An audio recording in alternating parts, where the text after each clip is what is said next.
The moment I realized my husband had been systematically destroying my vision, I was standing in Dr. Helen Wu's office holding two identical-looking prescription bottles.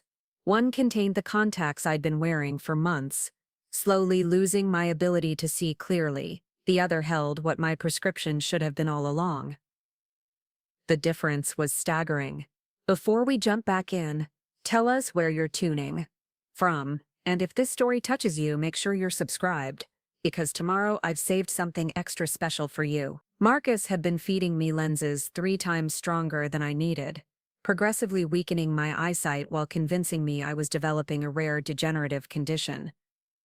But here's the thing about trying to blind someone who designs skyscrapers for a living. We notice details that others miss, and when I finally saw clearly again, I noticed everything.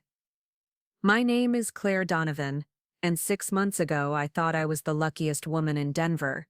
I had built Donovan Architectural Solutions from nothing into one of Colorado's premier sustainable design firms. My projects dotted the Front Range skyline, each building a testament to the vision that had driven me since architecture school. I specialized in creating structures that worked with the environment rather than against it, designing everything from eco-friendly office complexes to luxury mountain retreats that seemed to grow naturally from the landscape. The work demanded precision. Every measurement mattered, every angle had to be perfect, every detail scrutinized through plans that required absolute visual clarity.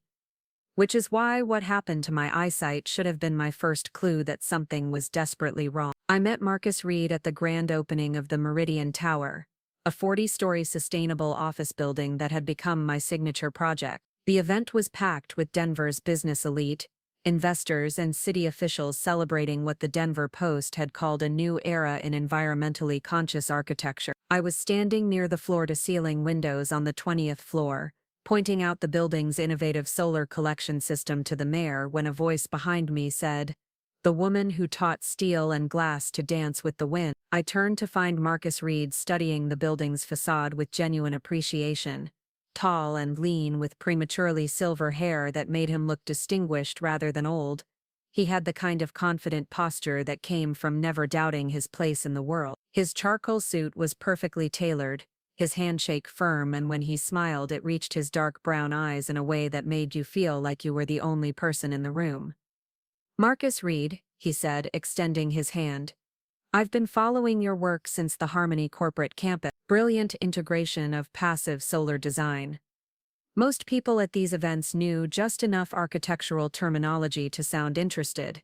Marcus spoke like someone who actually understood the technical challenges behind sustainable design. "You're in the field?" I asked, intrigued by his knowledge. "Investment banking, unfortunately.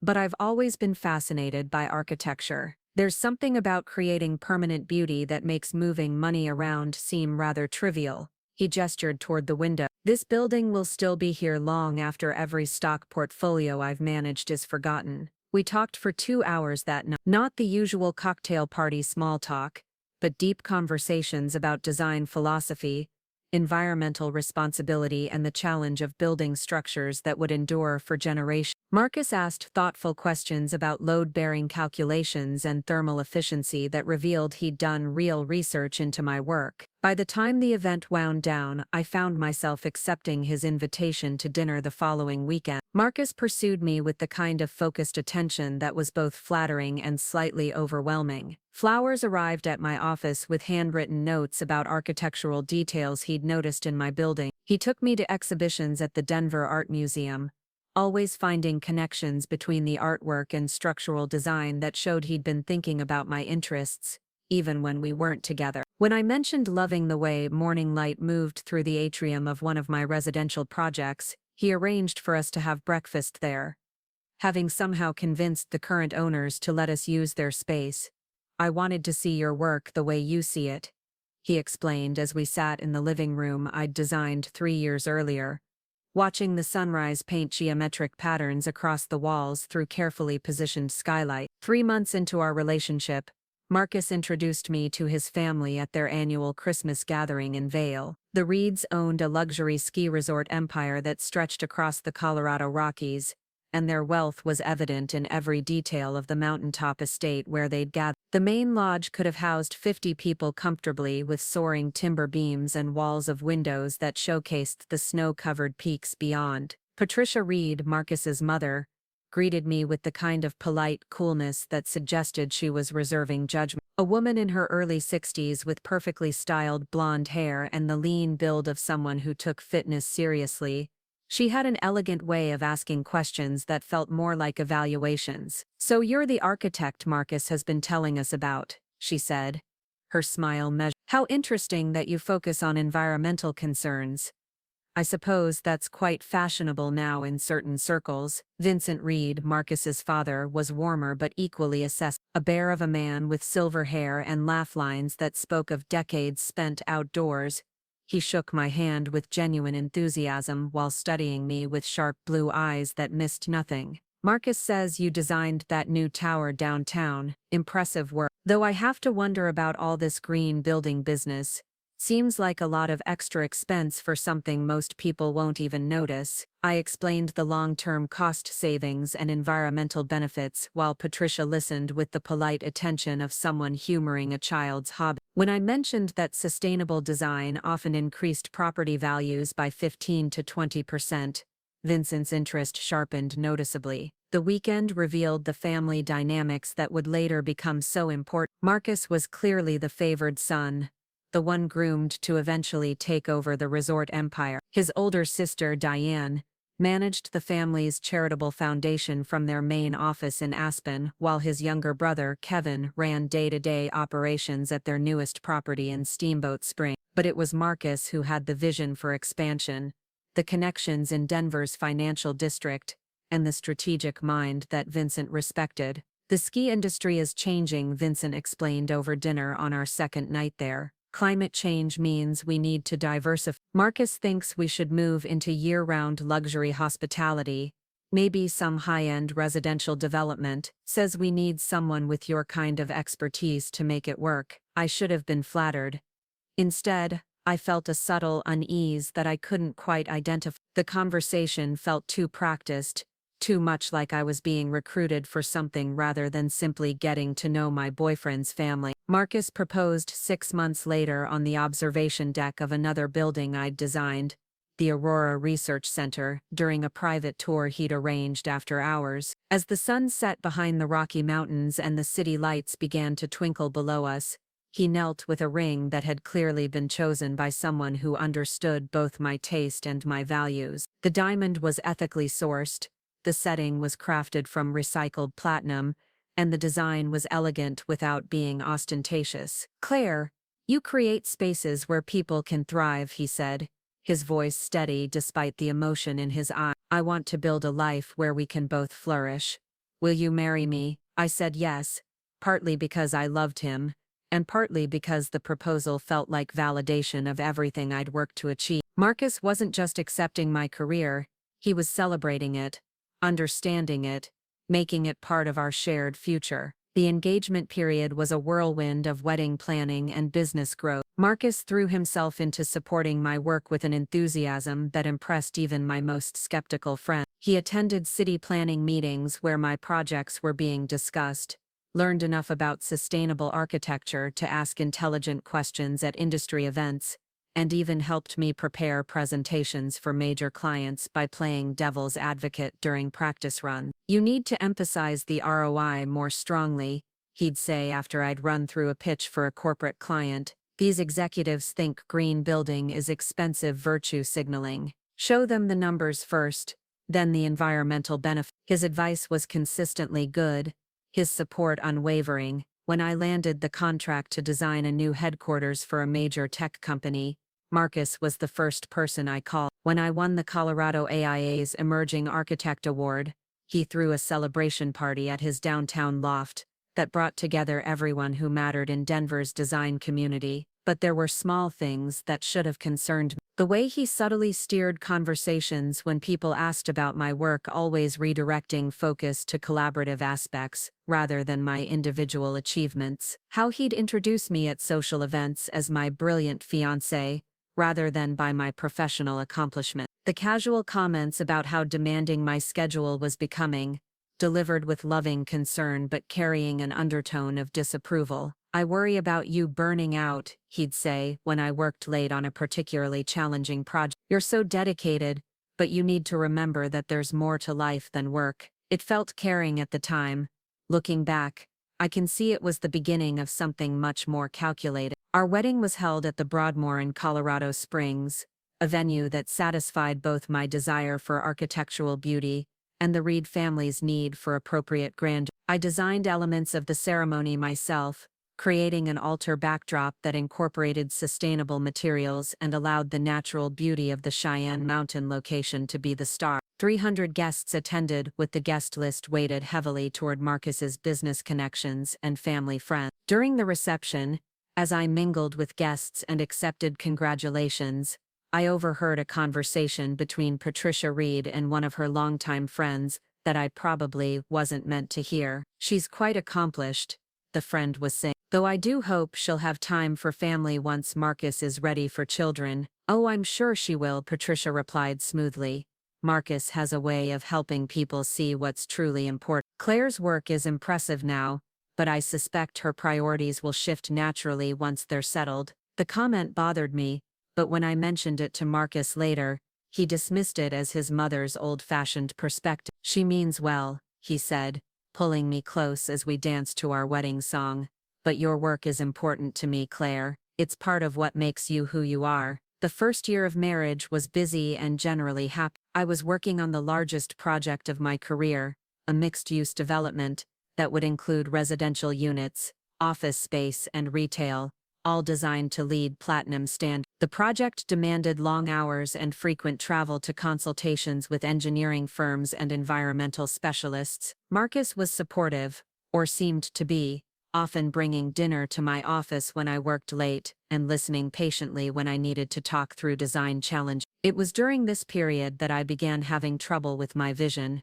At first it was subtle. I'd find myself squinting at computer screens, or holding blueprints at different distances to bring them into focus. I assumed it was eye strain from the demanding project schedule, and made an appointment with my optometrist for what I expected would be a routine exam. Dr. Sandra Martinez had been my eye doctor for 5 years, but when I arrived for my appointment, her receptionist informed me that Dr. Martinez had left the practice unexpectedly. My exam would be conducted by Dr. Nathan Pierce, who had recently joined the office. Dr. Pierce was younger than Dr. Martinez, probably in his early 40s, with the kind of precise manner that suggested military training or medical school discipline. He conducted a thorough exam, testing not just my vision but asking detailed questions about my work, my daily computer use, and any family history of eye problems. "You're showing signs of significant myopia progression," he said,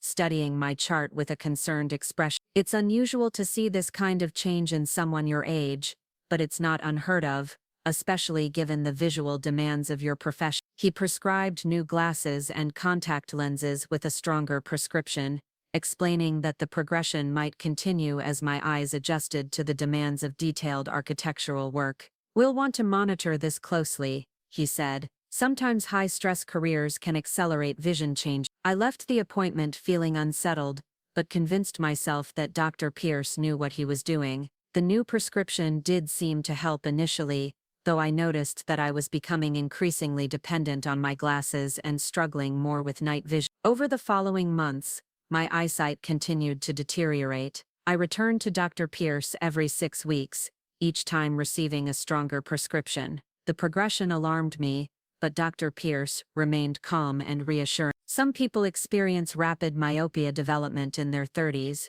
he explained during my 4th visit. "It's often related to intensive near work, like yours. We're monitoring for any signs of pathological myopia, but so far everything looks structurally normal." Marcus was incredibly supportive during this period. He researched eye conditions online, found articles about vision changes in professionals who worked with detailed plans and drawings, and even suggested I consider reducing my workload to ease the strain on my eyes. "Maybe this is your body's way of telling you to slow down," he said, one evening, as I struggled to read a client email on my laptop. You've been pushing yourself so hard since the wedding." He started taking over more of the household responsibilities that required good vision. He'd read restaurant menus aloud when we went out to dinner, drive when we went anywhere at night, and help me review contracts and documents when the text seemed to blur together. His assistance felt loving and necessary, though looking back, I can see how it was gradually making me more dependent on him. The breaking point came during a critical presentation for the mixed-use development project. I was standing before the City Planning Commission, presenting the final design proposal that represented 2 years of work, when I realized I couldn't clearly read my own notes. The text on my presentation slides seemed to shift and blur despite wearing my newest prescription glasses. I stumbled through the presentation, relying on memory and hoping no one noticed my confusion. Afterward, the lead commissioner pulled me aside with a concerned expression. "Claire, are you feeling all right? You seemed distracted during the presentation." I made excuses about being tired, but privately I was terrified. My vision problems were beginning to affect my professional competence, and I had no idea why they were progressing so rapidly despite following Dr. Pierce's treatment plan. That night, Marcus held me as I cried with frustration and fear. "What if I can't do my job anymore?" I asked. "Architecture requires precision. If I can't see clearly, I can't design safely." "Hey," he said, stroking my hair with gentle fingers, "we'll figure this out. Maybe it's time to consider other options. You could teach, or consult on projects without doing the detailed drafting work yourself." His suggestions made sense, but they also represented a fundamental change in everything I'd worked to achieve. The idea of stepping back from hands-on design work felt like losing a part of my identity. Marcus began accompanying me to my appointments with Dr. Pierce, asking detailed questions about my condition and treatment options. He took notes during each visit, and researched every term the doctor used, becoming almost as knowledgeable about my case as Dr. Pierce himself. "I want to make sure we're not missing anything," he explained when I commented on his involvement. "You're too important to me to leave this to chance." During one appointment, Marcus asked Dr. Pierce about experimental treatments, or specialists, who might be able to help. Dr. Pierce mentioned a colleague at the University of Colorado Hospital, who was conducting research on adult-onset myopia, and suggested we might want to get a second opinion. "Dr. Helen Wu is one of the leading researchers in this area," he said. "Though I should warn you, she can be quite thorough. Some patients find her approach somewhat aggressive." Marcus immediately scheduled an appointment with Dr. Wu, and I felt hopeful for the first time in months. If there was a specialist who could help stabilize my vision, maybe I could continue my career without further limitations. The appointment with Dr. Wu was scheduled for a Thursday morning in late October. Marcus had planned to accompany me, but a last-minute crisis at work required his attention. I assured him I could handle the appointment alone, though I was nervous about navigating the hospital complex with my limited vision. Dr. Wu's office was in the ophthalmology research wing, a modern facility that felt more like a laboratory than a typical medical practice. Dr. Wu herself was a woman in her 50s with graying hair pulled back in a practical ponytail, and the focused intensity of someone accustomed to solving complex problems. "Ms. Donovan," she said, reviewing the records Dr. Pierce had forwarded, "I have to say, your case is quite unusual. The rate of myopia progression you've experienced is extraordinary for someone your age." She conducted the most thorough eye exam I'd ever experienced, using equipment I'd never seen before, and asking detailed questions about my symptoms, work environment, and medical history. After nearly 2 hours of testing, she asked me to wait in her office while she reviewed the results. When she returned, her expression was troubled. "Ms. Donovan, I need to ask you some very direct questions. Have you been wearing contact lenses regularly?" "Yes," I said. "Dr. Pierce prescribed them as an alternative to glasses for work. Have you ever checked the prescription strength on the packaging?" The question surprised me. "No, I assumed they matched what Dr. Pierce prescribed."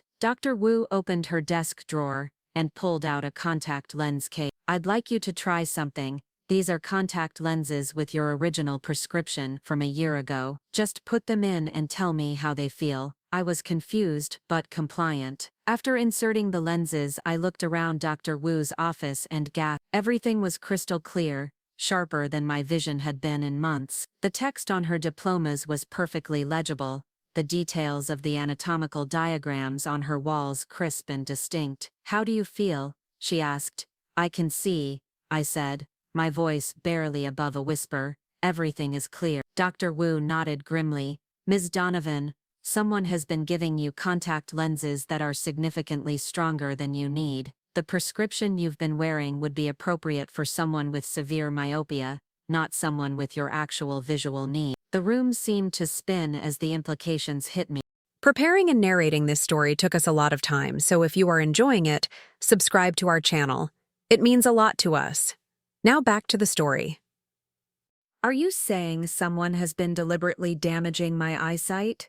I'm saying someone has been giving you incorrect lenses that would create the symptoms you've been experiencing. The good news is that no permanent damage has been done. Your natural vision appears to be unchanged from your baseline measurements. As I sat in Dr. Wu's office, seeing clearly for the first time in months, one terrible question echoed in my mind.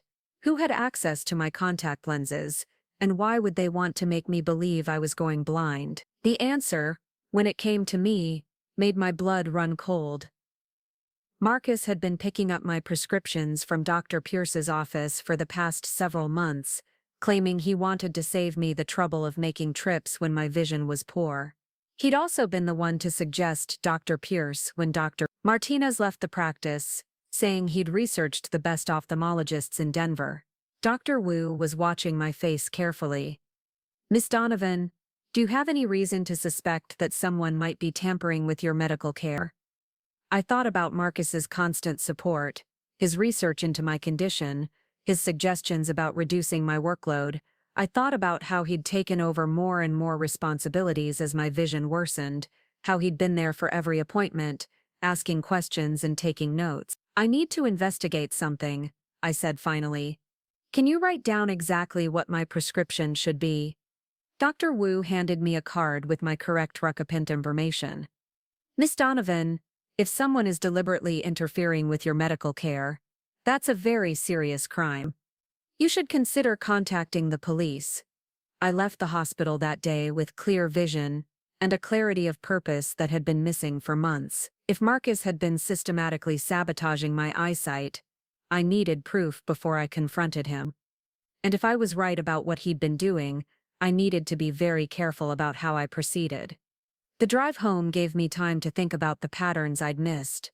Marcus's enthusiasm for helping with my vision problems, his immediate availability whenever I needed assistance, his suggestions about changing my career focus, even his research into my condition, which had seemed so supportive, could have been cover for something much more sinister. As I pulled into our driveway in the Highlands neighborhood, I realized I was about to discover whether the man I'd married was the loving husband he appeared to be, or something much more dangerous. Either way, my life was about to change dramatically. I walked into our house with perfect vision, for the first time in months, and I began to see everything differently. That evening, I sat at my desk in our home office, staring at the contact lens containers Marcus had been bringing me for months. Each package bore Doc Pierce's practice label, but now I understood what Dr. Wu had been trying to tell me. Someone had been systematically replacing my actual prescription with lenses designed to create the exact symptoms I'd been experiencing. The methodical nature of it was breathtaking. Every month, Marcus would return from Dr. Pierce's office with my new contacts, expressing concern about my worsening condition while delivering the very instruments of my visual imprisonment. He'd researched my symptoms not to help me but to perfect his deception. Every gentle suggestion about reducing my workload, every offer to drive when my night vision failed, every instance of reading menus aloud, had been calculated moves in a game I hadn't even known we were playing. I opened my laptop and began documenting the timeline of my vision problems, the frequency of my appointments with Dr. Pierce, Marcus's increasing involvement in my medical care, the convenient departure of Dr. Martinez just before my problems began. I created spreadsheets and timelines, with the same attention to detail I brought to architectural projects, treating this investigation like the most important design challenge of my career. My phone buzzed with a text from Marcus. How did the appointment go with Dr. Wu?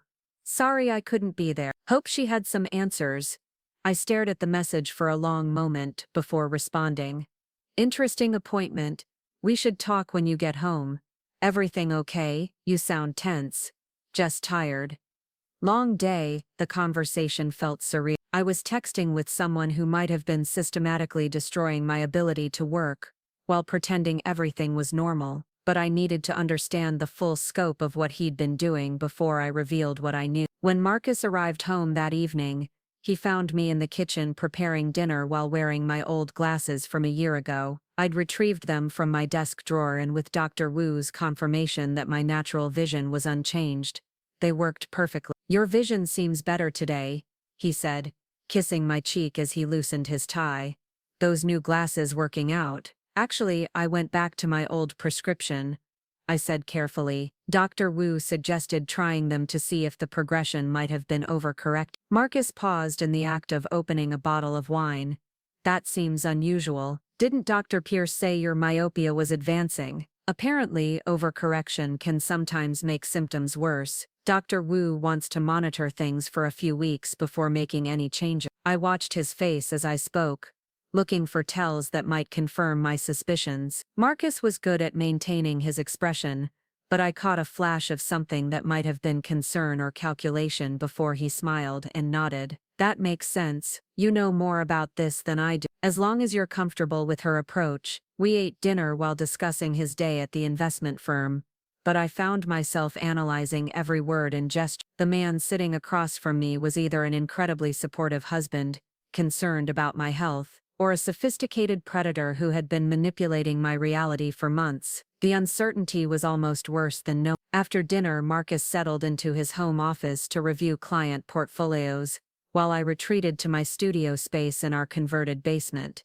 I needed time to think without his presence influencing my judgment. The basement had been my sanctuary since we moved into the house, a space where I could spread out blueprints and work on design concepts without interruption. I pulled out every document related to my vision problems and began constructing what I thought of as an evidence architecture. Bank statements showing payments to Dr. Pierce's office, insurance records documenting my frequent appointments, email exchanges with clients where I'd mentioned my vision concerns, text messages between Marcus and me discussing my medical appointment. The pattern that emerged was disturbing in its consistency. Every escalation in my vision problems coincided with a period when I was working on particularly demanding projects or achieving professional recognition. The timing wasn't random. When I'd won the Colorado AIA Award, my prescription had been increased significantly the following week. When the tech company headquarters project had been featured in Architectural Digest,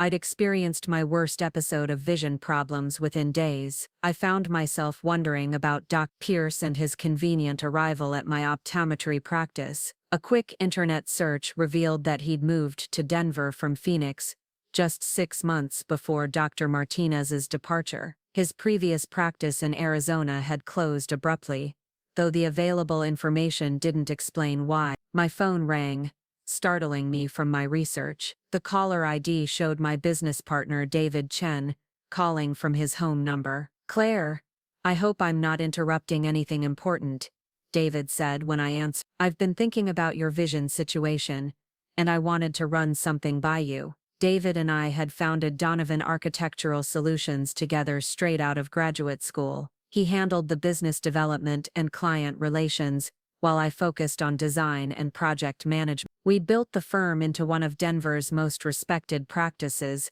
through a combination of innovative design and meticulous attention to client needs. "What's on your mind?" I asked, grateful for the distraction from my investigation. "I have a friend who's an ophthalmologist at Presbyterian St. Joseph. When I mentioned your situation at lunch today, he said something that concerned me. Apparently there have been cases of people deliberately damaging others' vision through prescription tampering. It's rare, but it happens in domestic abuse situations." My heart rate accelerated. What kind of cases? Usually involving partners who want to create dependency or undermine someone's professional capability. He said the victims often don't realize what's happening because the changes are gradual and appear medical in nature. I was quiet for so long that David asked if I was still there. "I'm here," I said finally. "David, I need to ask you something, and I need you to be completely honest with me. Have you noticed changes in my work performance lately? Problems with detail accuracy or visual elements?" "Actually, yes," he admitted reluctantly. "The Henderson project blueprints had some unusual dimension errors that weren't like your normal work, and the Morrison building specifications seemed less precise than usual. I assumed you were dealing with stress from your vision problems." The confirmation hit me like a physical blow. My professional reputation, everything I'd worked to build, was being damaged by whoever was tampering with my prescriptions. The errors David had noticed could have led to construction problems, safety issues, or work. In architecture, precision wasn't just about professional pride, it was about public safety. "Claire, is everything okay? You sound upset." I made a decision that felt both terrifying and necessary. "David, I think someone has been sabotaging my vision. I can't prove it yet, but I need you to know that if anything happens to me, or if I seem to disappear or become incapacitated, you should contact the police." "What are you talking about? Who would do something like that?" "I can't say yet, but I need a few days to gather evidence. Can you handle things at the office without me for the rest of the week?" David agreed, though his concern was evident in his voice. After we hung up, I felt both relieved and more frightened than before. Saying my suspicions aloud had made them real in a way that my private investigation had. I spent the next hour researching prescription tampering and vision-related domestic abuse. The information I found was limited, but disturbing. The few documented cases involved partners who systematically undermined their victims' independence by creating artificial disabilities. The psychological impact was often as devastating as the physical effects, leaving victims doubting their own perceptions and abilities. One case study particularly caught my attention. A woman in Texas had experienced rapid vision deterioration over several months, eventually becoming dependent on her husband for most daily activity. It was only when she sought a second opinion that doctors discovered someone had been replacing her medication with drugs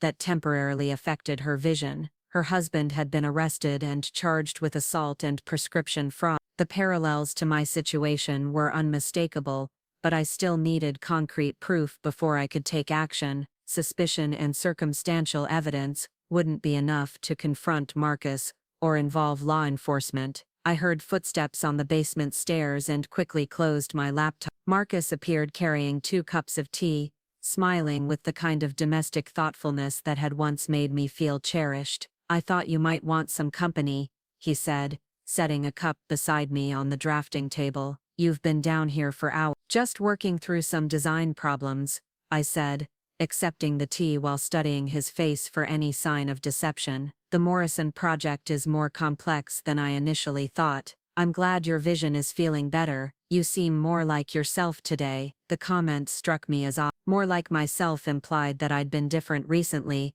which could be innocent observation or something more calculated. I was beginning to question every interaction, wondering how much of my marriage had been built on manipulation I'd been too trusting to recognize. "Marcus, can I ask you something?" I said, testing the waters carefully. "How did you find Dr. Pierce when Dr. Martinez left the practice?" "Online research, I think, maybe a referral from someone at work." "Why?" His answer was vague enough to be either truthful or evasive. I pressed gently. "It just seemed fortunate that you found someone so quickly. Usually, it takes weeks to get appointments with new specialists. I wanted to make sure you got the best care possible. Your vision is too important to leave to chance." The irony of the statement was almost overwhelming. If my suspicions were correct, Marcus had been systematically destroying the very thing he claimed to value, but his tone remained caring, his expression concerned, and I found myself questioning my own judgment. That night I lay awake listening to Marcus's steady breathing beside me, and wrestling with the possibility that I was married to someone capable of such elaborate cruelty. The man sleeping peacefully next to me had held me when I cried about my vision problem. He'd researched treatments and accompanied me to appointments. He'd adjusted his schedule to help me navigate daily tasks that had become difficult. Either he was the most dedicated caregiver imaginable, or he was a sociopath whose performance deserved an Academy Award. The next morning, Marcus left early for a client meeting in Boulder, giving me the opportunity to search our house more thoroughly. I started with his home office, looking for any evidence that might connect him to Dr. Pierce or explain his knowledge of my medical situation. His desk drawers revealed the usual collection of business documents, financial statements, and client files, but tucked behind his computer monitor, I found a small notebook filled with handwritten observations about my behavior and symptoms. The entries were dated and detailed, tracking my responses to different prescription strengths, and noting changes in my work performance and daily functioning. Week 3, Claire, struggling with night driving, agreed to let me handle evening errands. Week 7, mentioned difficulty reading contracts, asked me to review Morrison project specifications. Week 12, significant progress, Claire considering reducing workload, possibly stepping back from detailed design work. The clinical nature of the observations was chilling. Marcus had been documenting my deterioration like a researcher studying a laboratory subject. Each entry represented a moment when I'd trusted him with my vulnerability, unaware that he was cataloging my decline for some purpose I couldn't yet understand. I photographed every page with my phone, my hands shaking as I realized the scope of his deception. This wasn't impulsive cruelty. It was a methodical campaign designed to undermine my independence and professional capabilities. But why? What did Marcus gain from making me dependent on him? We had a prenuptial agreement that protected my business assets, so financial motivation seemed unlikely, unless there was something about our marriage or his situation that I didn't understand. I expanded my search to include Marcus's personal belongings, looking for anything that might explain his motivations. In his closet, behind a collection of rarely worn formal wear, I found a briefcase I'd never seen before. It was locked, but the combination turned out to be our wedding day. Inside, I discovered documents that revealed a Marcus I'd never known existed, bank statements from accounts I'd never heard of, legal correspondence with lawyers I'd never met, and most shocking of all, a life insurance policy on me, with a death benefit of $2 million, taken out just 6 months after our wedding. The beneficiary was Marcus, naturally, but the policy included clauses related to accidental death and disability that made my blood run cold. If I became permanently disabled and unable to work, Marcus would receive a substantial payout. If I died in an accident related to my impaired vision, the payout would be even larger. I sank onto our bedroom floor, staring at documents that painted a picture of premeditated malice. Marcus hadn't just been trying to make me dependent. He'd been positioning himself to profit from my destruction. The vision tampering wasn't the end goal, it was the setup for something much worse. My phone buzzed with a text message. Meeting running long, won't be home until late tonight. Order dinner for yourself. Love you. The casual tone of the message, sent while I was discovering evidence of his plan to destroy my life, felt like a slap. I was married to someone who could plot my demise while texting loving messages and bringing me tea in the basement. I spent the afternoon photographing every document in the briefcase and researching the life insurance company. The policy was legitimate, purchased through a broker I'd never met. When I called the insurance company and identified myself, they confirmed that Marcus had been the sole applicant and that I'd never been contacted directly about the coverage. Is it unusual for someone to take out a policy on their spouse without the spouse's direct involvement? I asked the customer service representative, not if they're listed as the beneficiary and have an insurable interest in the person. Spouses often purchase coverage on each other for financial protection. $2 million was hardly financial protection, it was a windfall, especially if the beneficiary had been actively creating the conditions that might lead to claiming the benefit. I also discovered that Marcus's financial situation was more precarious than I'd realized. The Reed family resort empire was struggling, and Marcus had personally guaranteed loans that were now in jeopardy. His investment clients were withdrawing funds, and several high-profile deals had collapsed in recent months. The confident, successful banker I'd married was actually facing potential bankruptcy. Suddenly his motivation became clear. A disabled or dead wife with a lucrative insurance policy would solve his financial problems while eliminating the potential embarrassment of professional failure. I represented both an asset to be harvested and a witness to be silenced. The calculating nature of it was breathtaking. Marcus had courted me, married me, and begun destroying me with the same methodical approach he brought to investment strategies. I wasn't his wife, I was his retirement plan. That evening, I sat in our living room waiting for Marcus to return home, surrounded by printed copies of every piece of evidence I'd gathered. The photographs of his notebook documenting my decline, the insurance policy he'd purchased without my knowledge, the financial statements showing his desperate situation, the timeline connecting my vision problems to his access to my prescriptions. I'd also made copies of everything and stored them in multiple locations. David had a set in our office safe, my attorney had another set in her secure files. A third set was in a safety deposit box that Marcus didn't know about. If anything happened to me, the truth would survive even if I didn't. When Marcus walked through our front door at nearly midnight, he found me sitting in the dark living room with only a single lamp illuminating the coffee table covered with documents. "Claire, why are you sitting in the dark?" He flipped on the overhead lights and stopped when he saw the papers spread before me. "What's all this?" "Sit down, Marcus. We need to talk." He remained standing, his expression shifting from confusion to wariness, as he recognized some of the documents.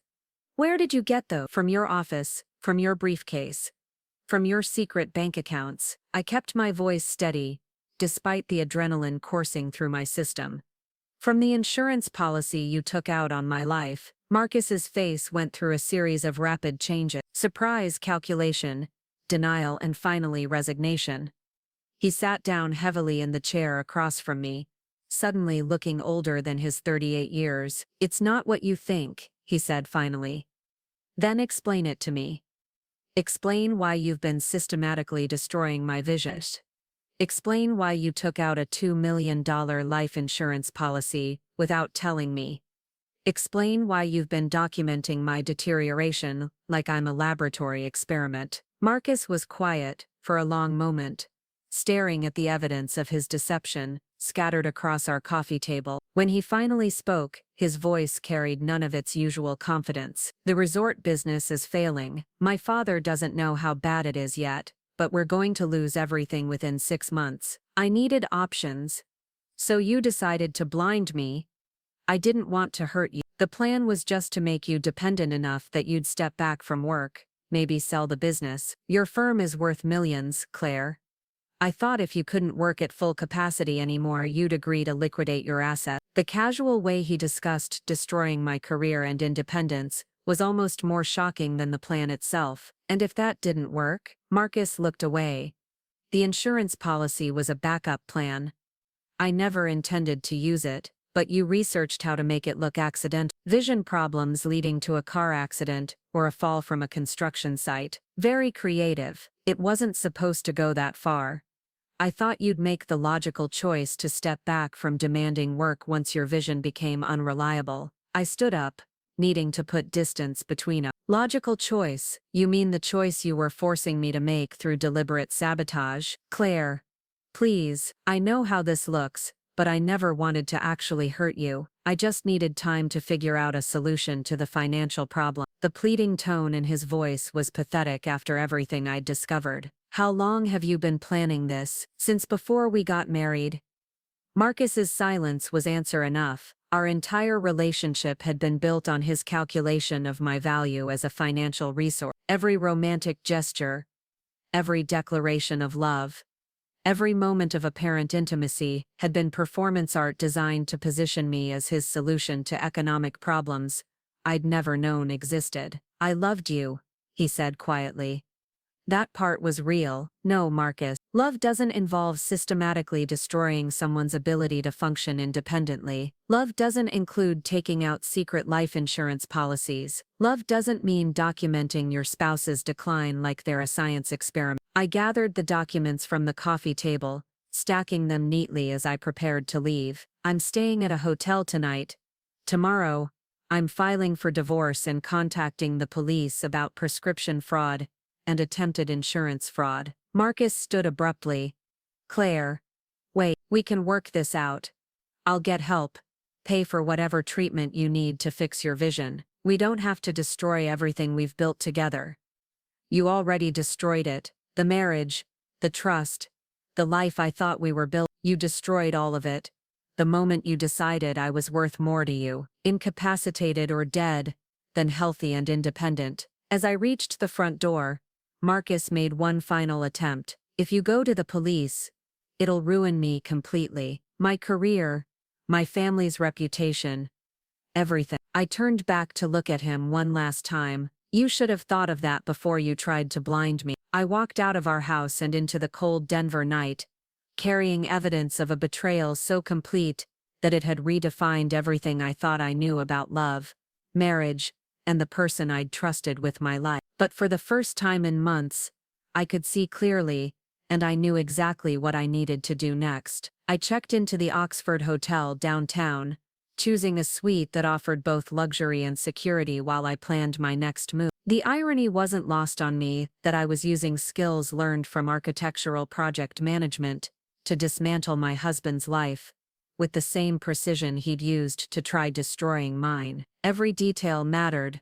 every sequence had to be perfectly timed, and every contingency needed to be anticipated. The first call I made was to Detective Ray Thompson at the Denver Police Department. I'd met him 2 years earlier when one of my construction sites had been vandalized, and he'd impressed me with his thoroughness and attention to detail. When I explained that I needed to report prescription fraud and potential attempted murder, his tone shifted from polite interest to focused attention. Ms. Donovan, these are serious allegations. I'm going to need you to come in first thing tomorrow morning with all your evidence. Don't discuss this with anyone else until we've had a chance to review everything. I've already documented everything and made multiple copies. My business partner has a set, my attorney has a set, and there's a third set in a location that only I know about. Smart thinking. Are you safe where you are now? Yes.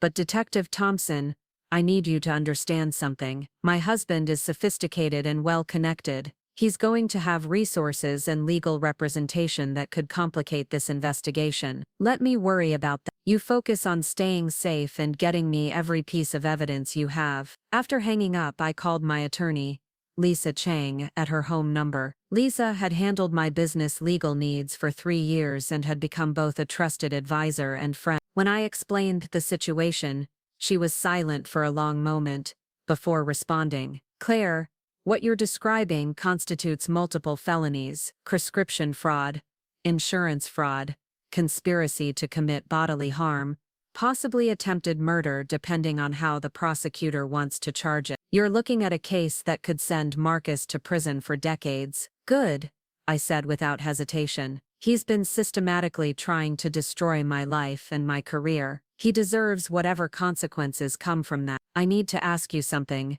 and I want you to think carefully before answering. Are you absolutely certain about what you discovered? Because once we start this process, there's no going back. Marcus will hire the best criminal defense attorneys money can buy, and they'll try to destroy your credibility in every way possible. I thought about the notebook documenting my decline, the insurance policy I'd never known about, the financial desperation that provided clear motive. Lisa, I have photographs of his handwritten notes, tracking my symptoms. I have bank records showing his financial collapse. I have the insurance policy paperwork with forged signatures. This isn't speculation, it's documentation. Then we proceed carefully and methodically. First thing tomorrow we meet with Detective Thompson and turn over everything. Then we file for divorce with a request for immediate asset freezing to prevent Marcus from hiding money offshore. We also need to get you medical documentation proving the prescription tampering. The next morning, I arrived at the police station,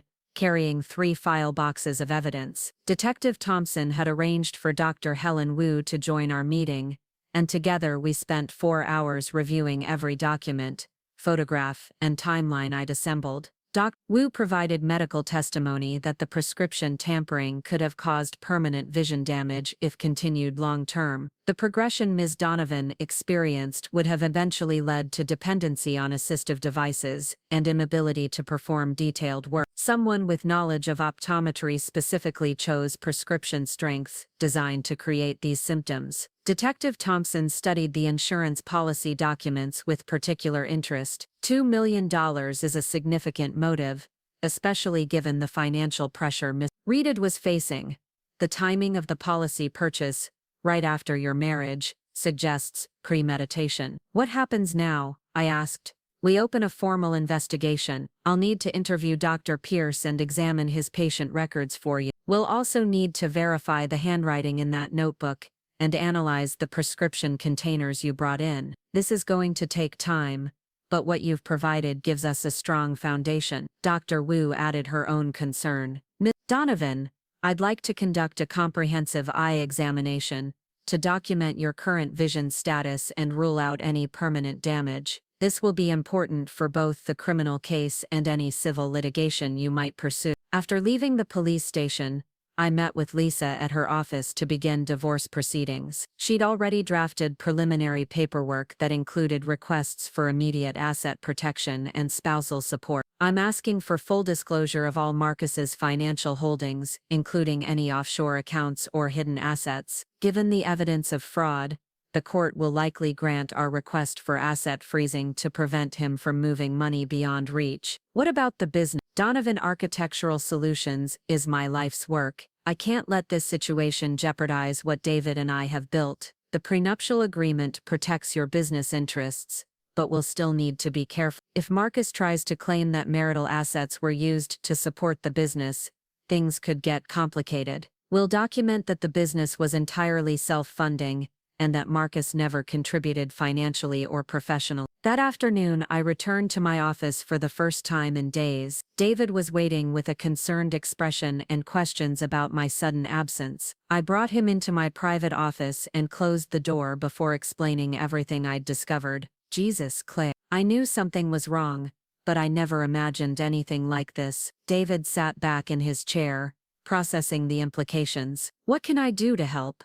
First, I need you to document any instances where Marcus had access to our offices or files. If he was monitoring my work performance, he might have been gathering information about our projects or client relationships. David pulled out his phone and began scrolling through calendar entries. He's been here several times over the past year, usually when you were working late, bringing dinner or picking you up. I gave him a visitor badge and let him wait in your office. The possibility that Marcus had been accessing my professional files added another layer to his violation of my privacy and trust. If he'd been studying my work patterns and project timelines, he could have timed his vision tampering to maximize its impact on specific deadlines or presentations. We need to change all our security codes and review any projects I worked on during the time frame when my vision was compromised. If there are errors or problems that could create liability issues, we need to identify them immediately. David and I spent the rest of the day reviewing project files and checking my work for any problems that might have resulted from my impaired vision. We found several minor issues that needed correction, but fortunately nothing that posed safety risks or major liability concerns. Your work was still exceptionally good even when you were struggling, David observed. If anything, you seem to compensate for the vision problems by being even more meticulous than usual. The comment provided some relief, but it also highlighted how much energy I'd been expending to maintain professional standards, while Marcus systematically undermined my capability. Every successful project completion during that period had required superhuman effort to overcome obstacles he was deliberately creating. That evening, I received a call from Detective Thompson with an update on the investigation. We executed a search warrant at Dr. Pierce's office today. What we found is going to interest you. What did you discover?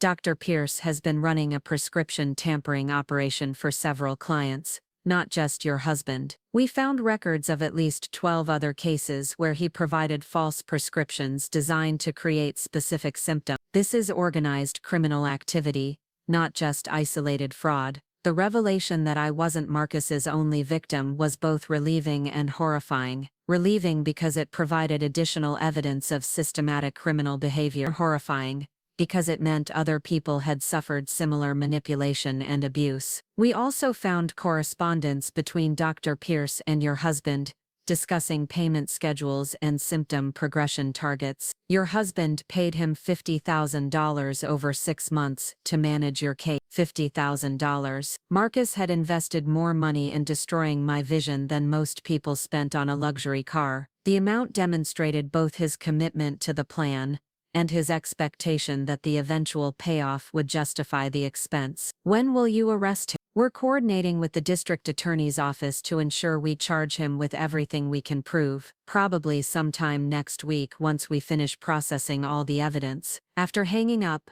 I felt a mixture of satisfaction and anticlimactic disappointment. Marcus would face justice, but the process was grinding and bureaucratic rather than dramatic. There would be no moment of cinematic confrontation, just forms and procedures and legal maneuvering. My phone rang again, almost immediately. This time it was Marcus. "Claire, please. I've been trying to reach you for days. We need to talk about this situation before it gets completely out of hand." "There's nothing to discuss, Marcus. You tried to blind me for insurance money. The police have all the evidence they need." "It wasn't about the money. I was desperate, yes. But I never intended for things to go as far as they did. Pierce convinced me that the vision changes would be temporary and reversible."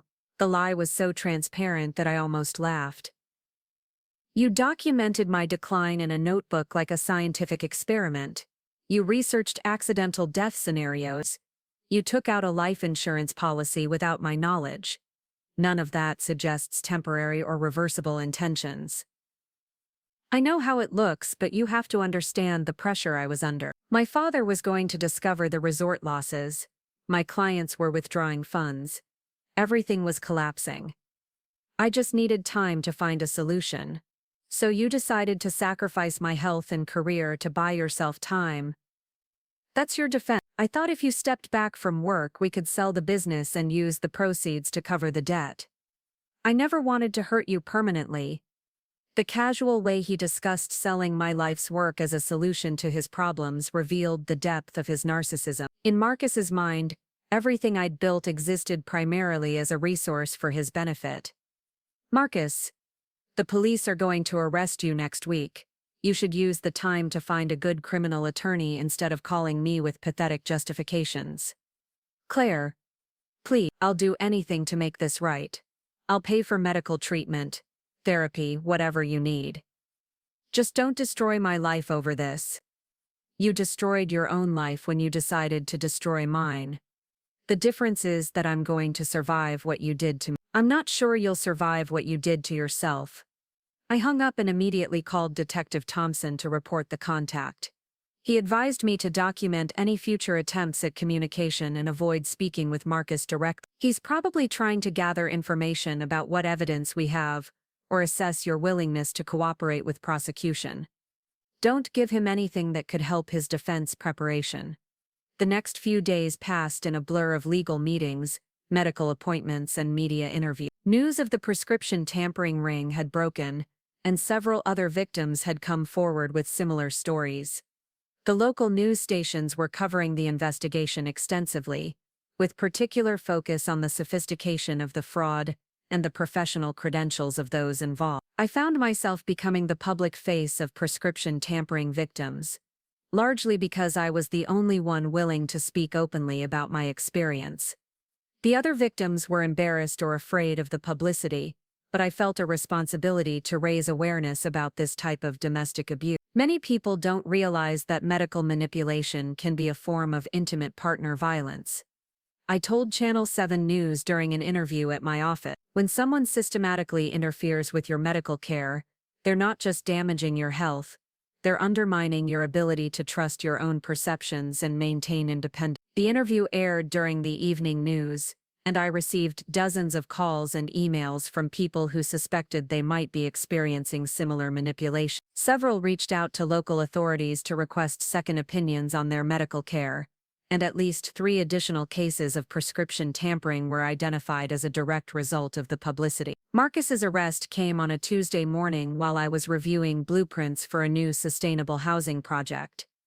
Detective Thompson called to inform me that Marcus had been taken into custody at his office and charged with prescription fraud, insurance fraud, conspiracy, and attempted assault. The district attorney is also considering attempted murder charges, but they want to see how the initial charges proceed before making that decision. What happens now? Marcus will be arraigned this afternoon. His family has already hired a high-profile criminal defense firm out of Chicago. This is going to be a complex prosecution, but we have solid evidence.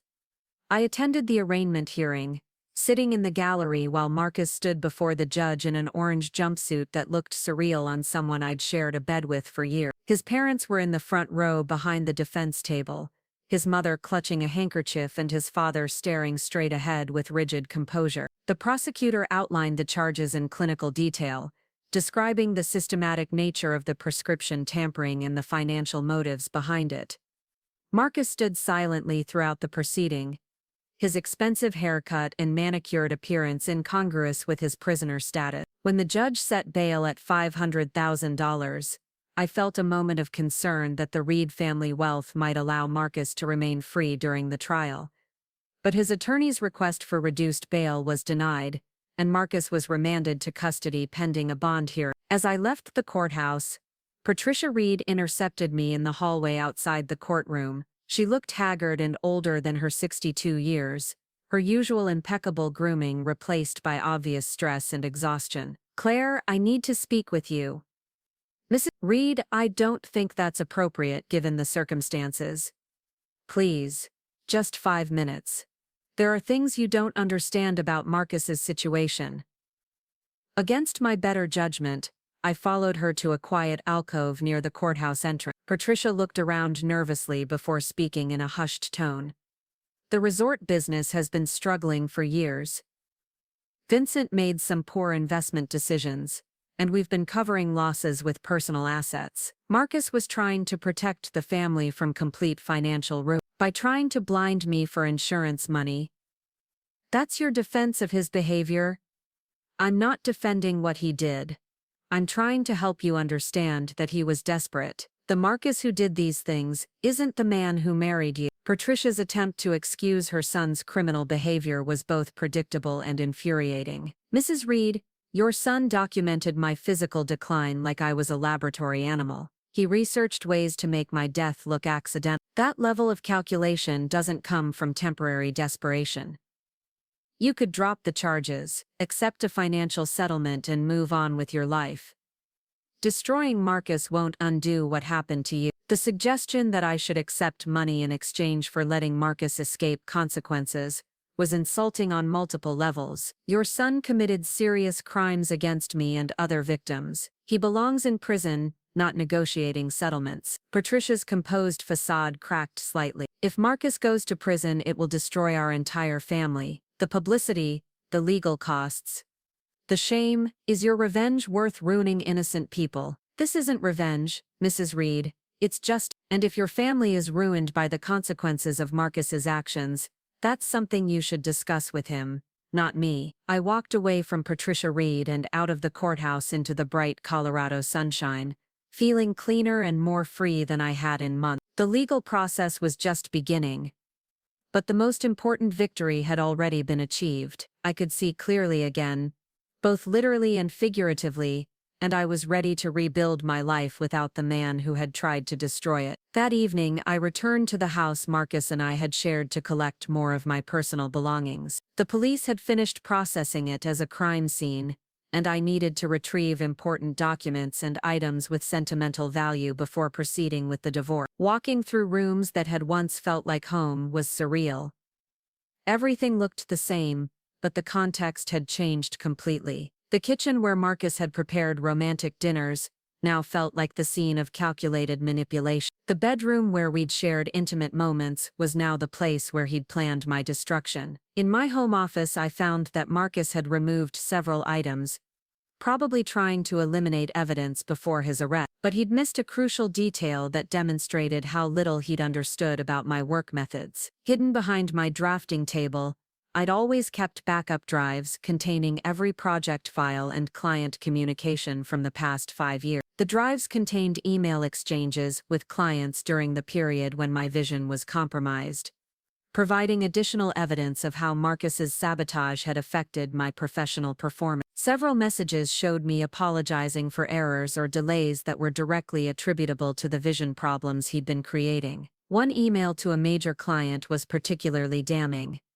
"I apologize for the dimension discrepancies in the preliminary drawing. I've been experiencing some vision issues that have affected my detail accuracy, but I'm working with medical specialists to address the problem." The message was dated during the period when Marcus was paying Dr. Pierce to worsen my prescription. It provided a clear timeline connecting his criminal activity to specific professional consequences, strengthening both the criminal case and any civil litigation I might pursue. As I packed the backup drives and other essential items, I reflected on how completely Marcus had underestimated both my resilience and my investigative capability. He'd assumed that destroying my vision would make me dependent and compliant, not realizing that the same analytical skills I used in architecture would eventually expose his deception. His fundamental mistake had been treating me like a victim rather than recognizing me as an opponent. Marcus had planned a campaign against someone he thought was weak and trusting,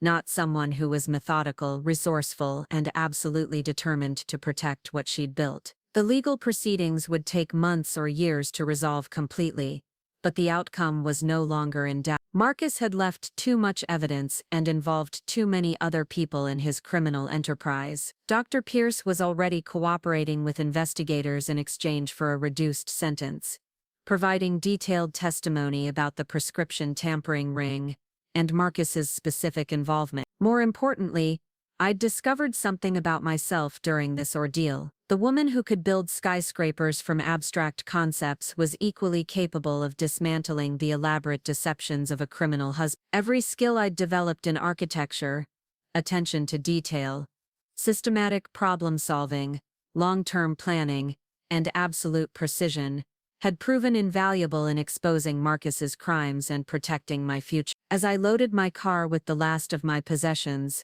I took one final look at the house where I'd thought I was building a life with someone who loved me. Instead, I'd been living with a predator who'd seen me as nothing more than a financial opportunity wrapped in a marriage license. But he'd failed completely in his objectives. My vision was restored, my business was thriving, and my reputation had actually been enhanced by the publicity surrounding the case. Other victims had found the courage to come forward because of my willingness to speak publicly about medical manipulation and domestic abuse. Marcus, meanwhile, was facing decades in prison, financial ruin, and the complete destruction of his family's social standing. The resort empire he'd been trying to save through my destruction would likely be liquidated to pay legal fees and civil settlements. The irony was perfect in its completeness. In trying to sacrifice my future to preserve his own, Marcus had destroyed himself while making me stronger than ever. The vision he'd tried to steal had become clearer than ever, and I could see a future that was entirely my own creation. 3 weeks after Marcus's arrest, I received a call that would change everything about how I understood the scope of his deception. Helen Wu's voice carried an urgency I'd never heard before when she asked me to come to her office immediately for a consultation that couldn't wait. I arrived at the University of Colorado Hospital to find Dr. Wu waiting with a stack of medical files and a grim expression that made my stomach clench with apprehension. She gestured for me to sit across from her desk, then opened the topmost file with deliberate care. "Claire, we've been analyzing the prescription containers you provided to the police, and what we discovered goes far beyond simple prescription tampering. The substances in those contact lenses weren't just incorrect prescription. They contained pharmaceutical compounds that aren't used in standard vision correction." My blood ran cold as the implications began to register. What kind of compounds? Cycloplegic agents combined with mild mydriatic. These are drugs used to paralyze the focusing muscles of the eye and dilate pupils during medical examinations. In the concentrations we found, they would create exactly the symptoms you experienced: but they also could have caused permanent neurological damage if used long-term. The room seemed to tilt as I processed what she was telling me. You're saying Marcus wasn't just trying to make me dependent, he was poisoning me. The compounds we identified can cause brain damage, seizures, and permanent vision loss when used chronically. What your husband was doing wasn't just prescription fraud, it was attempted murder using sophisticated pharmaceutical knowledge. Dr. Wu pulled out a second file containing laboratory reports and chemical analysis documents. The dosages were carefully calculated to avoid immediate detection while maximizing long-term damage. Someone with extensive knowledge of ophthalmology and neuropharmacology designed this protocol. Dr. Pierce, we don't think Dr. Pierce had the expertise to develop this approach. The chemical combinations suggest involvement from someone with advanced pharmaceutical research experience, possibly someone in the medical device or drug development industry. The revelation that Marcus had been working with additional conspirators to slowly poison me transformed my understanding of what I'd survived. This wasn't a desperate husband making poor decisions under financial pressure. This was a coordinated effort by multiple people to commit murder using methods designed to avoid detection. Dr. Wu, how close did I come to permanent damage? She was quiet for a moment before answering. Based on the concentrations and the timeline of your exposure, you were probably within weeks of experiencing irreversible neurological effects. The vision problems were just the beginning. Eventually you would have developed seizures, memory loss, and possibly coma. I sat in stunned silence, realizing that my decision to seek a second opinion had literally saved my life. If I had continued trusting Dr. Pierce and following Marcus's supportive guidance, I would be dead or permanently disabled within months. There's something else, Dr. Wu continued. The laboratory analysis found traces of these compounds in samples going back to your very first appointment with Dr. Pierce. Marcus didn't gradually escalate his poisoning strategy.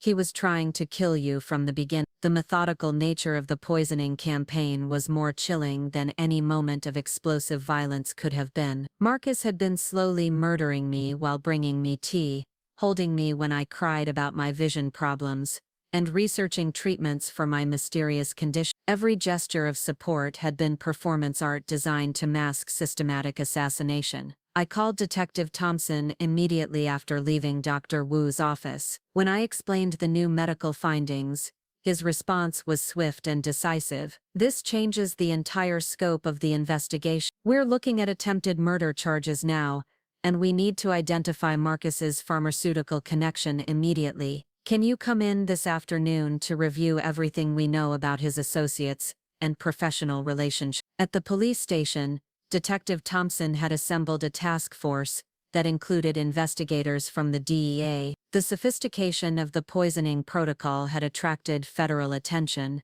and authorities suspected that Marcus's case might be connected to a larger network of medical crime. We've been analyzing Marcus's financial records and communication patterns, Detective Thompson explained as he spread out charts and timelines across a conference table. 3 months before your vision problems began, he made several large payments to a consulting firm called Meridian Biosolutions. I've never heard of that company. That's because it doesn't really exist. Meridian Biosolutions is a shell company registered to an address that turns out to be a mailbox rental facility, but we tracked the payments to a bank account controlled by Dr. Nathan Pierce and someone named Dr. Amanda Sterling. The name Amanda Sterling triggered a vague memory. I think Marcus mentioned that name once. He said she was a researcher he'd met at some medical conference, someone who was developing innovative vision treatments. Detective Thompson pulled out a photograph showing a woman in her 40s with short blonde hair and sharp, intelligent features. Dr. Amanda Sterling is a former pharmaceutical researcher who was terminated from 3 different companies for conducting unauthorized human trials. She's been operating an underground medical consulting business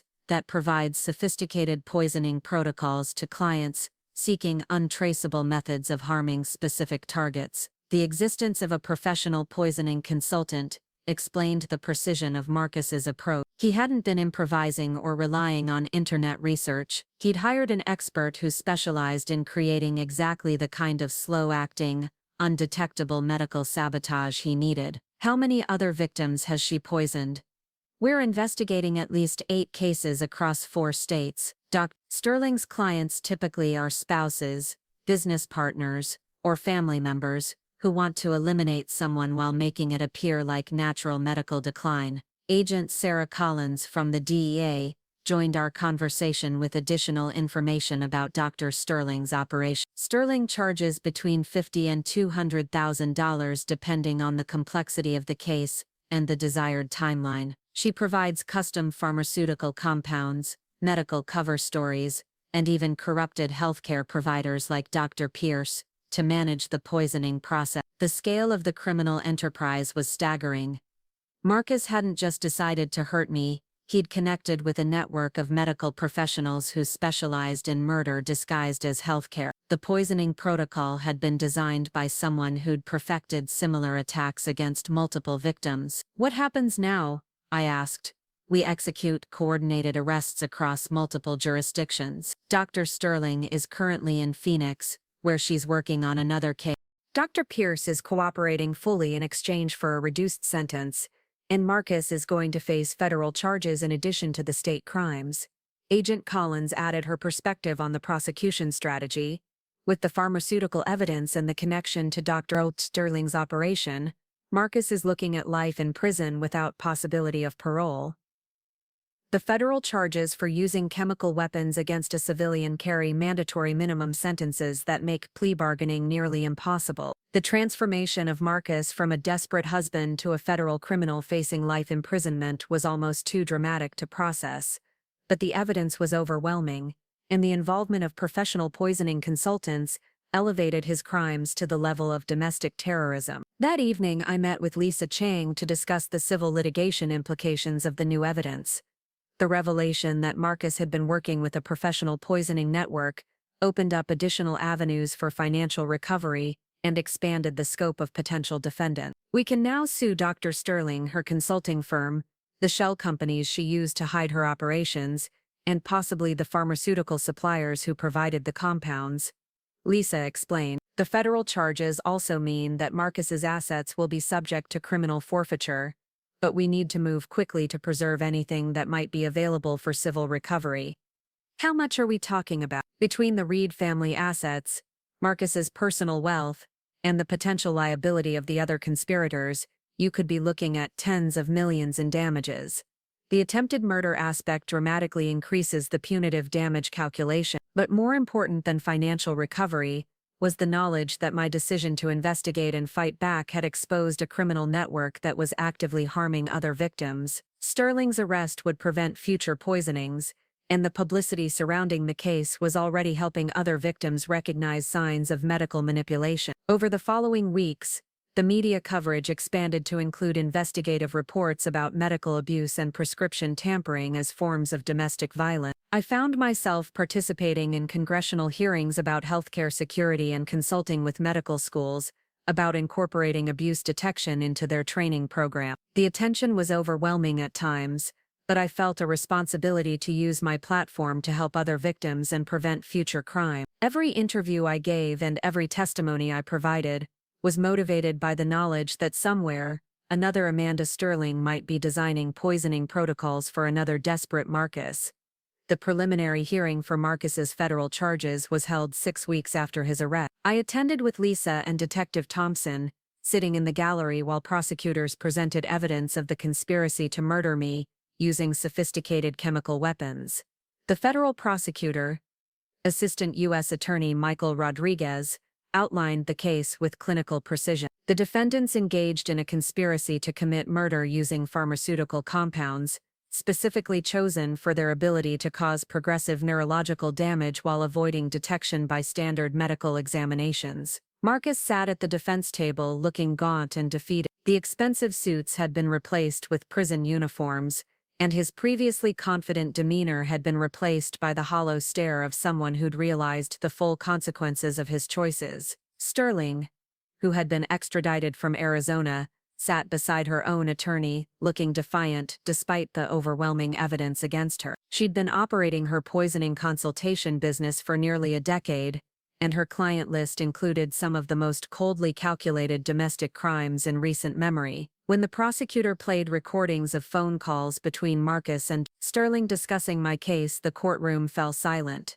The conversations revealed a level of detailed planning that was chilling in its casual brutality. "The subject is responding well to the current protocol," Dr. Sterling's voice said through the courtroom speaker. "We should see significant cognitive decline within the next month if we increase the concentration as planned." "What about detection risks?" Marcus's voice responded.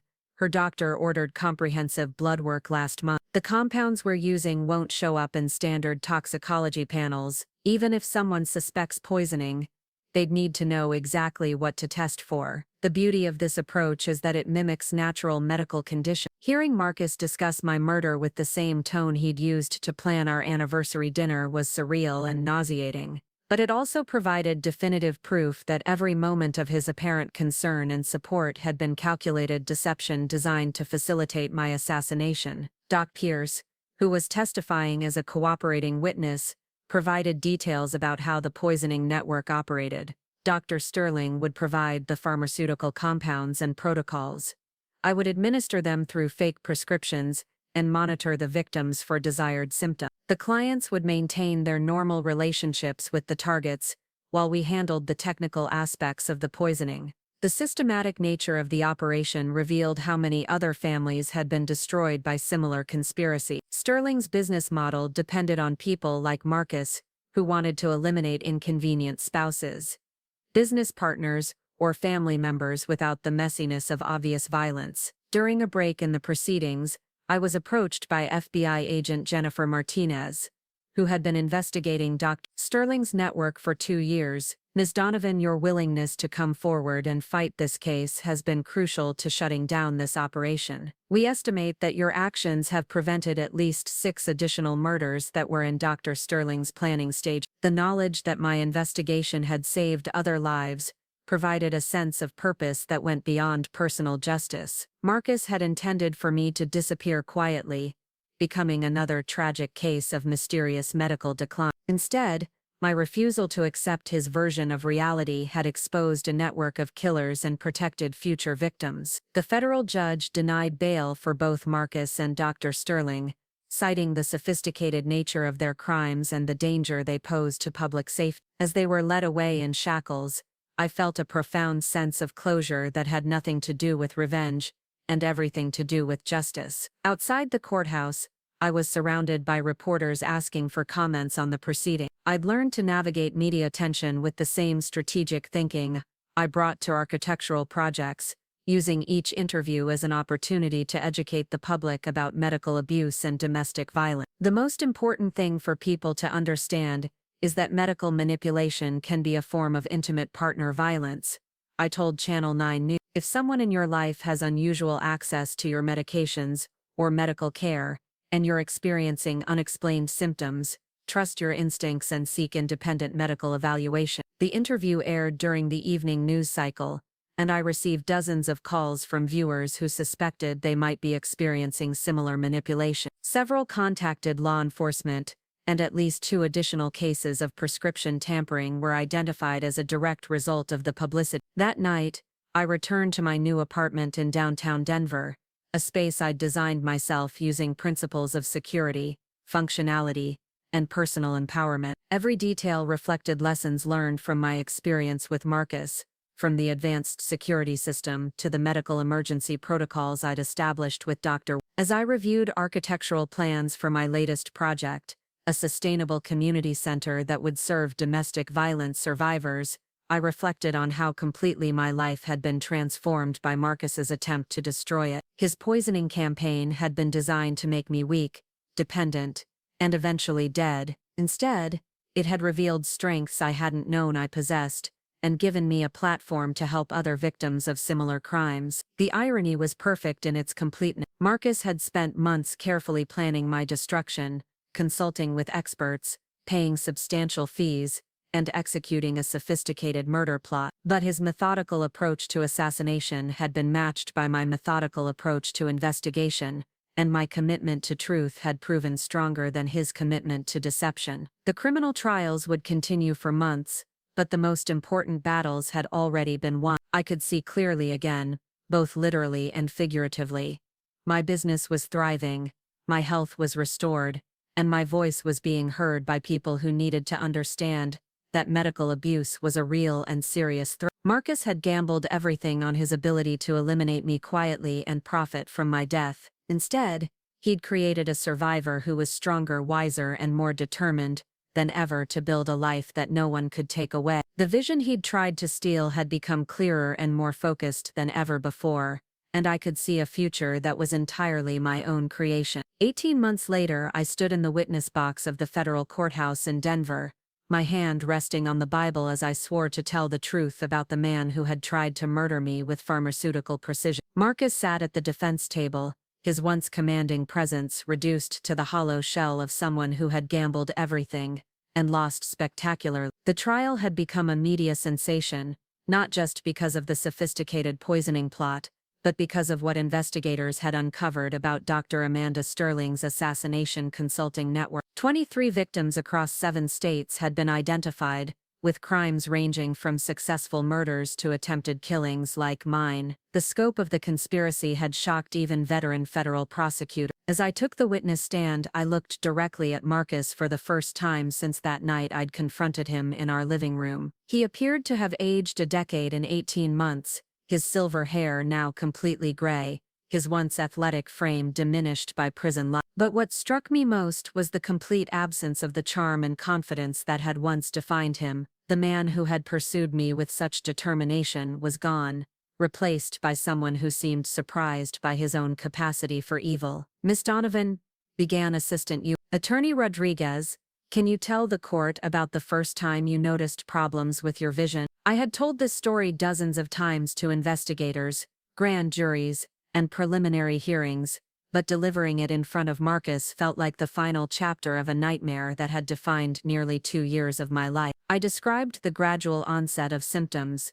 the increasing dependence on stronger prescriptions, and the growing impact on my professional capabilities. During this period, was your husband supportive of your medical treatment? He appeared to be extremely supportive. He researched my condition, accompanied me to appointments, and took over many daily tasks that became difficult for me. What I didn't know was that he was orchestrating every aspect of my decline. The prosecutor guided me through the timeline of discovery, from my appointment with Dr. Wu to the revelation that Marcus had been working with a professional poisoning consultant. Each piece of evidence was presented methodically, building a case that was overwhelming in its thoroughness. When we reached the insurance policy discovery, I saw several jurors react with visible shock. The calculated nature of taking out a $2 million policy while simultaneously poisoning the beneficiary struck even the most hardened observers as particularly cold-blooded. "Miss Donovan," Wu testified that you were within weeks of experiencing irreversible neurological damage when you sought a second opinion. How does it feel to know how close you came to permanent disability or death? I had prepared for this question,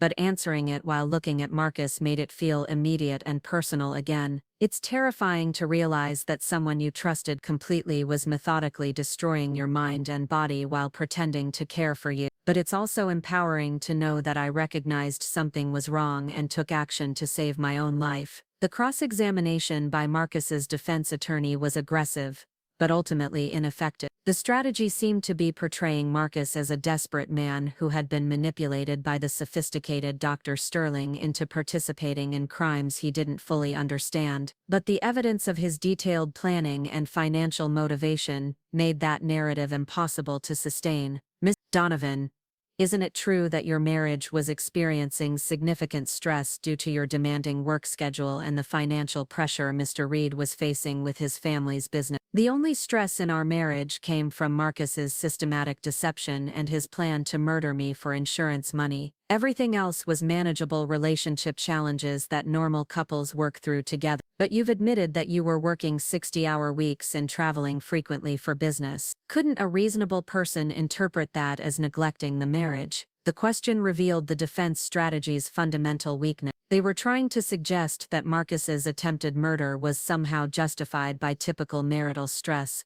a position that struck even sympathetic observers as ridiculous. "Counselor, There is no reasonable interpretation of marital stress that includes slowly poisoning your spouse with pharmaceutical compounds designed to cause brain damage. That's not a relationship problem, it's premeditated murder. Dr. Sterling's testimony, delivered as part of her plea agreement, provided the most chilling details of how the poisoning network operated. She described Marcus as one of her most demanding clients, someone who wanted detailed progress reports and suggestions for accelerating the timeline. Ms. Reed was impatient with the gradual approach I recommended. Dr. Sterling testified in a flat, emotionless tone. He repeatedly asked about increasing dosages or adding additional compounds to speed up the cognitive decline. I had to explain that too rapid a progression would raise suspicion. Her testimony revealed that Marcus had paid for the premium service package, which included ongoing consultation, medical monitoring through Dr. Pierce, and contingency planning for various scenarios including accidental death staging. The clinical way she described facilitating murder was more disturbing than any emotional confession could have been. The prosecution's closing argument painted a picture of calculated evil that was impossible to dismiss. Ladies and gentlemen of the jury, this case is about a man who decided that his financial problems were more important than his wife's life. Marcus Reed didn't kill in passion or desperation. He hired professionals, planned meticulously, and executed a murder plot with the same attention to detail he brought to investment strategies. Rodriguez walked the jury through the timeline again, emphasizing the premeditation and the sophisticated nature of the conspiracy. The defendant didn't just want Ms. Donovan dead, he wanted to destroy her slowly, methodically, while maintaining the appearance of a loving husband. He wanted to profit from her death while being seen as a grieving widow. The defense's closing argument focused on Marcus's financial desperation and his manipulation by Dr. Sterling, but it felt like an empty gesture. The evidence was too overwhelming and the planning too detailed to support claims of diminished responsibility or external coercion. My client made terrible decisions under extreme pressure, the defense attorney argued, but the mastermind of this conspiracy was Dr. Amanda Sterling, who preyed on desperate people and convinced them to participate in crimes they never would have conceived on their own. The jury deliberated for less than 4 hours before returning guilty verdicts on all counts: conspiracy to commit murder, attempted murder using chemical weapons, insurance fraud, prescription fraud, and racketeering. Marcus showed no visible reaction as the verdicts were read, but I saw his mother collapse in the gallery behind him. During the sentencing phase, I was given the opportunity to deliver a victim impact statement. I had spent weeks preparing remarks that would capture the full scope of what Marcus had done to me and the other victims of the poisoning network. Your Honor, Marcus Reed didn't just try to kill me, he tried to erase me. He wanted to destroy my mind, my career, my independence, and ultimately my life, while making it appear that I was simply unlucky enough to develop a mysterious medical condition. I looked directly at Marcus as I continued. He calculated that I was worth more to him dead than alive, and he was willing to invest months of effort and substantial money to make that calculation a reality. But what he didn't calculate was that the same strength and intelligence that built my career would also expose his crimes and protect other potential victims. The judge sentenced Marcus to life in prison, without possibility of parole on the federal charges, with additional consecutive sentences on the state charges that ensured he would never be released. Dr. Sterling received a similar sentence, while Dr. Pierce's cooperation earned him a reduced sentence of 25 years. As Marcus was led away in shackles for the final time, I felt a profound sense of closure that went beyond personal vindication. The poisoning network had been completely dismantled, with prosecutions continuing in multiple states. The publicity surrounding the case had led to new legislation, requiring enhanced security protocols for prescription medications, and better training for healthcare providers to recognize signs of medical abuse. Outside the courthouse, I was surrounded by the familiar crowd of reporters, but this time the questions focused on my future rather than my past. My architectural firm had grown substantially during the trial period, partly due to the publicity but mostly because of new projects focused on designing secure facilities for domestic violence survivors. The experience taught me that the same skills I use to design buildings can be applied to designing safety, I told reporters. Creating structures that protect people from harm isn't just about earthquake resistance or fire safety. It's about understanding all the ways that people can be vulnerable and designing solutions that address those threats. The civil litigation had concluded months earlier, with settlements totaling $38 million from Marcus's assets, the Reed family holdings, Sterling's insurance policies, and the pharmaceutical companies that had supplied compounds to the poisoning network. But the money was less important than the systemic changes that had resulted from the case. Medical schools were now required to include training on recognizing and reporting medical abuse. Prescription monitoring systems had been enhanced to detect unusual patterns that might indicate tampering. Insurance companies had implemented new protocols for policies taken out shortly after marriage or during financial stress periods. My personal life had also undergone a complete transformation. The woman who had once been willing to overlook warning signs in pursuit of love and acceptance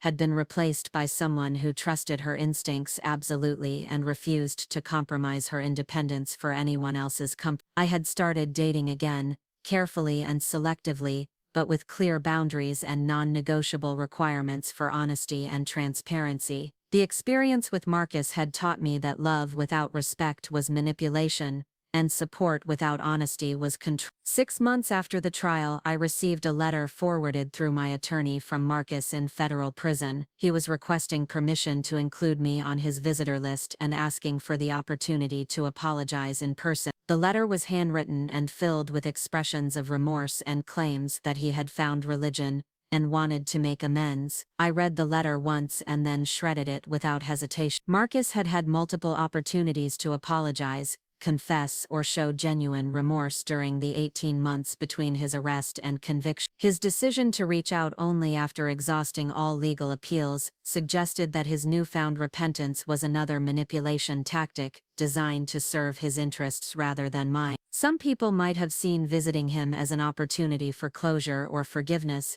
but I had found both of those things, without needing anything from the man who had tried to destroy me. My closure came from building a life that was stronger and more purposeful than anything I could have imagined before his betrayal. The architectural firm that Marcus had tried to force me to sell was now one of the most respected sustainable design companies in the Mountain West. We specialized in projects that protected vulnerable populations, domestic violence shelters with sophisticated security systems, medical facilities with enhanced prescription tracking capabilities, and housing developments designed to foster community safety and mutual support. Every project reflected lessons learned from my experience with Marcus and the poisoning network. I had become an expert in designing spaces that protected people from the kinds of threats they never expected to face, particularly from people they trust. On a crisp October morning exactly 2 years after discovering Marcus's deception, I stood on the roof of my latest project,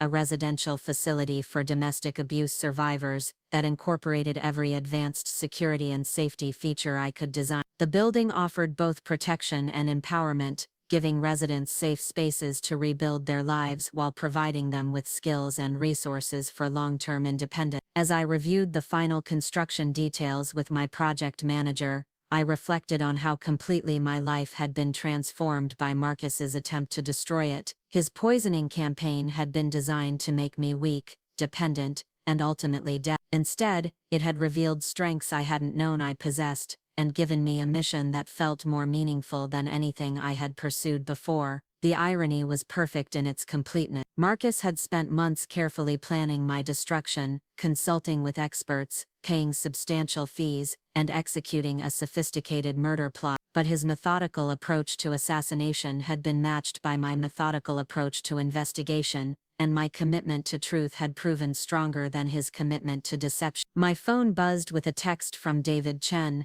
who was reviewing contracts for our next major project, a sustainable campus for a nonprofit organization that supported domestic violence survivors across the region. Claire, the Henderson Foundation just approved our proposal. This is going to be our biggest project yet, I smiled as I replied. Excellent news. Schedule a celebration dinner for the whole team. We've earned it. As I walked through the completed facility one final time before the official opening, I thought about all the women who would find safety and support within these walls. Each one would have her own story of survival and recovery, her own journey from victim to victim, but they would all share the experience of discovering that they were stronger than whatever had tried to destroy them. The sun was setting behind the Rocky Mountains as I made my way to the parking garage, painting the sky in brilliant shades of orange and gold. For the first time in years, I felt completely at peace with both my past and my future. Marcus Reed had tried to write the ending to my story,